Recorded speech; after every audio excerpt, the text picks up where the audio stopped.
Hi everybody, welcome to week 5 of our Lenten series. My name is Stacy and I am walking you through this great experience. And today's story comes from the book of Matthew, chapter 13, verses 45 and 46. So Jesus told a parable about the kingdom of heaven.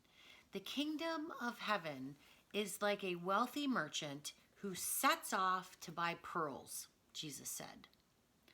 One day, the merchant heard about a very special pearl. It was said to be the most valuable pearl in the whole entire world. The merchant set off straight away to find it. He went down to the sea to find the pearl fisherman who owned the precious pearl.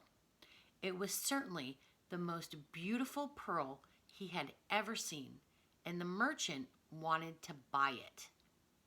"How much do you want for this pearl?" he asked.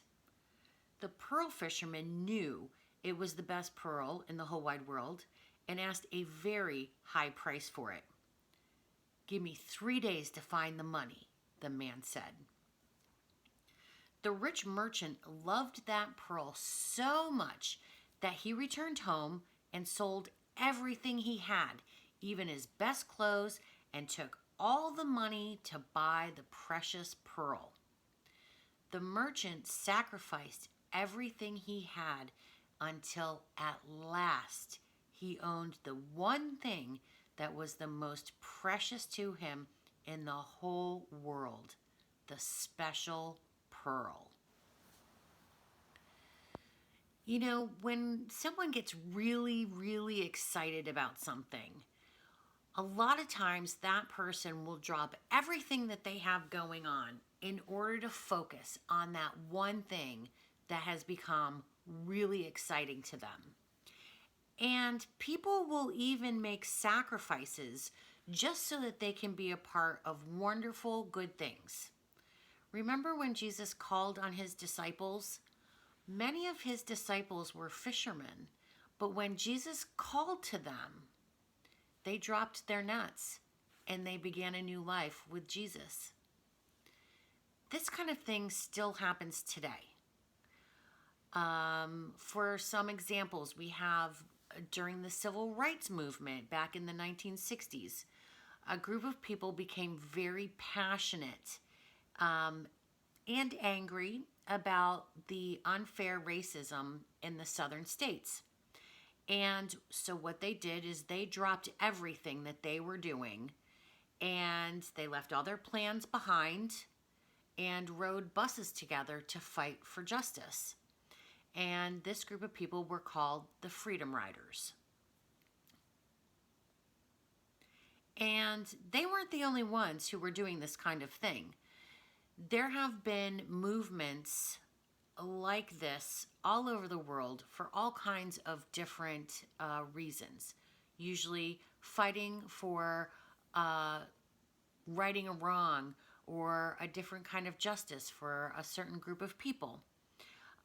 So for example, we had in South Africa, people there struggled for about 50 years against a system that was racist called apartheid. And they protested and they fought the systems and it went away. Today in Hong Kong, they're protesting for human rights. And in Russia, people are working against the oppression of the LGBTQ plus community. Passionate people let go of the plans that they have for their lives and they head out to be a part of something much greater than themselves that helps the community and the towns and the countries and the world at large. So how does this relate to the parable that we just heard about with this pearl? Well, Jesus tells the story of this merchant who was looking for fine pearls and ends up finding one that's the most beautiful, the most valuable pearl, and he sells everything that he owns so that he can buy it.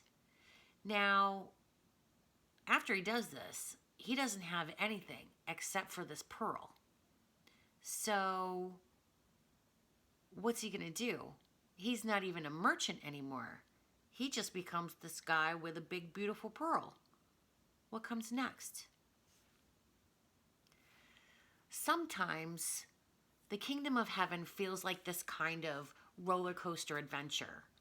Sometimes we just don't know exactly what we're getting ourselves into when something happens.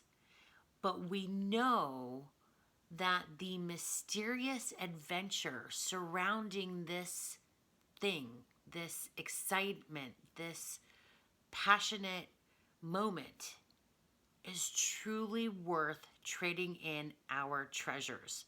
And you know by now that we're talking about our visible, earthly, tangible, real life possessions in our treasure box over here with the padlock, our pirate box, the pirate chest. And over here, we are consistently now working on filling this box, which is our invisible treasure box. And so, when we trade in these treasures, we usually get to fill this box in exchange. The disciples, just like the freedom riders and just like the protesters, they don't know how these stories are going to end when they get involved in these situations. And they probably were a little bit afraid and a little bit scared about trying something new, but they decided to take that risk anyway. And it may feel a little bit silly, and someone might even look at this and go, that's really irresponsible to do, to sell everything or to give up everything that you have to go on an adventure. But I have to say, it's a really exciting and freeing feeling.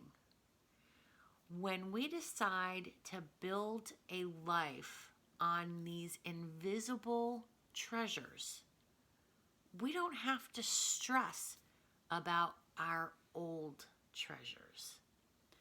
We may still have some precious possessions. Everybody has one or two things that just, no matter what you do, you can't let go of them. They're just too precious. But they don't compare with the new ways to live that come with living this kind of adventure. So let me ask you some questions. Has your family ever gathered together to pay attention to one very important thing? So was there a topic or an event or something happening that really brought all of you together and had all of your attention, the family focus on this one thing? Or have you ever given up something in order to try something new or different? Given up something to try something new.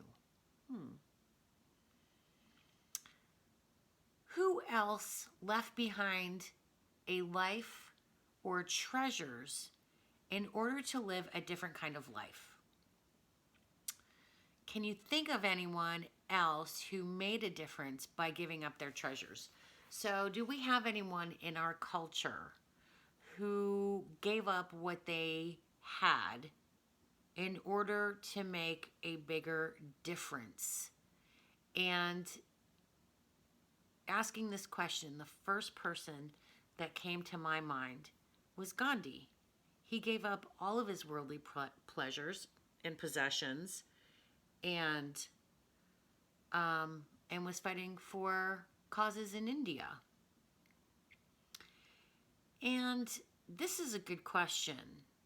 One that I think you need to consider before getting involved in an adventure or a protest or something of that nature. How do you decide if the risks of doing this, of giving up your treasures, your way of life for something new, how do you decide if the risks are worth it? Are they worth taking to potentially make major change? That's a tough one.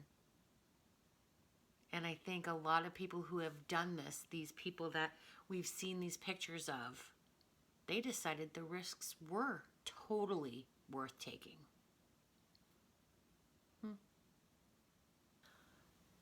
So what does this parable of the pearl look like for your family? Do you ever change your plans? When your families want to build up their invisible family treasure chest, they can go on adventures together. Time spent together helps us create memories, build trust, and share love with one another. It's not always easy, and it can require a lot of sacrifice to make these experiences happen. We may have to stop doing something. We may have to stop doing one thing in order to make the family treasure come to life, or to create that experience that we can put into our invisible treasure box. But it's worth it, right? Definitely. All right. So your activity, again, it's a family activity. I'm going to present with you a list of things, and or I'm going to have, let's call them pearls. I'm going to give you a selection of pearls to choose from, or you could come up with one on your own. Maybe your family could talk and discuss and come up with an idea on their own of something that you can do together. You can support one another, as you may have to change some plans to make this happen, but that's part of the process, is to discuss, decide, and figure out how to bring this together so that you guys can have a wonderful experience of making memories, sharing love, having a ton of fun, building some trust, and putting all of that goodness in your invisible treasure chest. Here are your pearls to choose from. Go to a farmer's market. Take silly photos together. Bake a treat and share it. Eat a full meal together at the table. No phones or electronics allowed. Play a board game. Watch the sunset. Watch a movie. Go on a walk. As the weather gets nicer, the options can change on this. My daughter and I are dying to get on our bikes, and it's just so close to being able to do that. But for now, we take a walk and walk along the river down on the Isle of Kew. So think about that.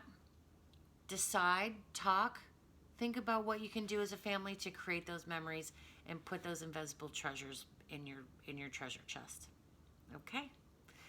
That's your activity and lesson for today. So please join me in our closing prayer. Dear God, you call us to follow you, giving up things that distract us. Help us find you in the simplest of ways. God, we are ready to find you and willing to follow you. Amen. Well, thanks you guys for joining me on this journey through Lent. I hope you're enjoying the lessons and activities that I am bringing to you. And I wish you well.